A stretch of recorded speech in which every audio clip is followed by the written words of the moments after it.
Peace, good people. James Sanders was created by James here, and today we are going to be embellishing one of my acrylic pour paintings, which basically means we're just going to make it nice and shiny.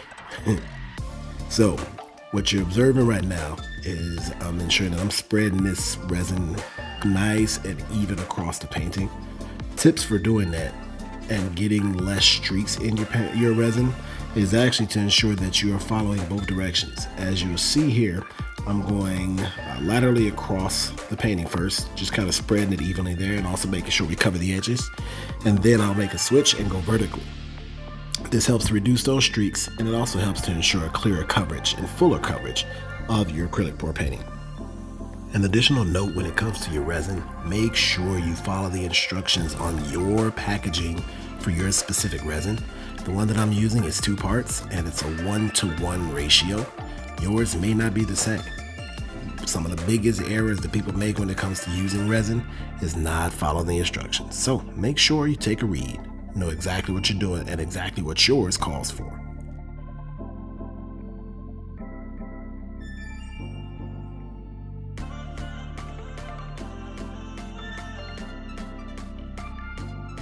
So right here you see that I'm using my burner on the resin that I just laid down.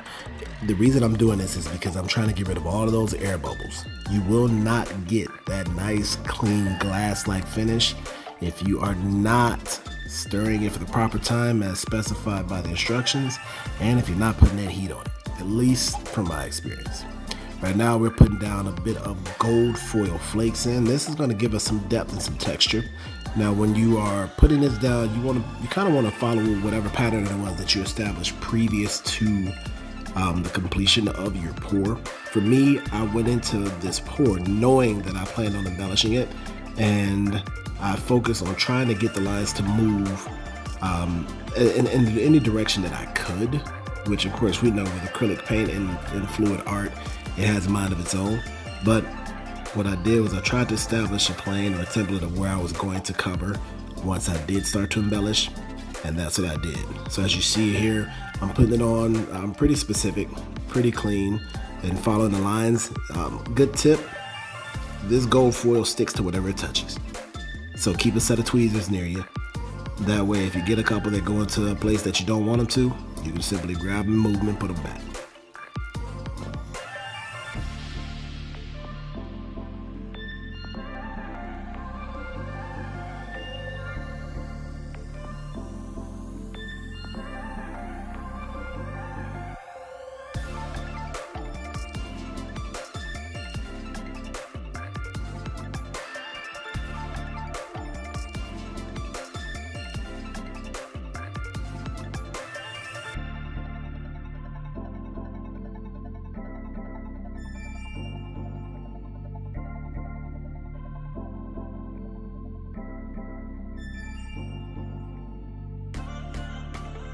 So here I'm actually putting down the first part of our cracked fire glass. I'm going to be using 2 different tones of a fire glass on this one. 2 of the main ones are going to be clear with a little bit of a hue to them. And this is so I can add a little more depth and texture to this painting, but at the same time to also ensure that those colors underneath in the pour are still able to shine through and still able to specify the areas. Next, we're laying down a few of our crimson gems, and this is going to be setting up to where we can kind of follow that separating line similar to what you will see in certain geode paintings.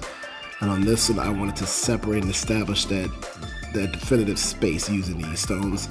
And this is where we're going to start to see me first put down that next clear set of fire glass to frame that out. Now, a lot of you may be wondering what it is that I'm going to do to help to keep these embellishments staying on.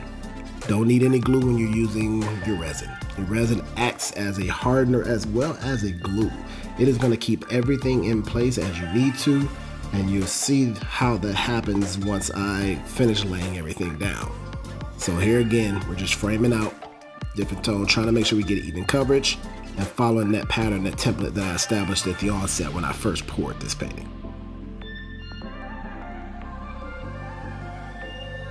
As I said before, your resin is going to act as your glue. So what I'm doing here is putting a bit more resin on top of every space that I've embellished, as well as any space that I saw that seemed to be missing resin when I first put it down. Now, it is important to cover wherever you put the embellishments down. Otherwise, you're going to lose them all. You want to make sure that you put this on because not only is it going to hold it, but it's also going to give it that shine, that sparkle that you really want once everything's done. One last little tip about the resin. If you really want to go for more sparkle, you can do what I did. After I finished stirring and mixing it, I added in a little bit of red and gold glitter. And then I mixed it around a bit to kind of get a little bit more of a sparkle on the actual canvas once that resin hardens. Here, we're tossing in that heat again to try to remove those air bubbles. Please be certain that you do not touch your foil. It will burn. Last little tip after this, I'm going to go around with my same synthetic paintbrush and I'll be brushing around the edges underneath the painting. Your resin is going to drip just like your paint. So every hour or so, I go back and I do this again just to let it solidify and get a little bit cleaner.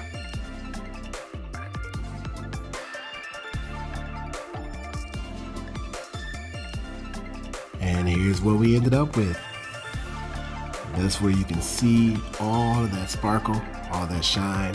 You see the effects of the glitter kicking back against the light, all of the embellishments we've done, and yet we're still able to see our acrylic pour patterns. I hope you guys enjoyed this as much as I enjoyed making it. Please make sure you like, subscribe, and comment for me. I appreciate you all, and I look forward to doing more. Peace.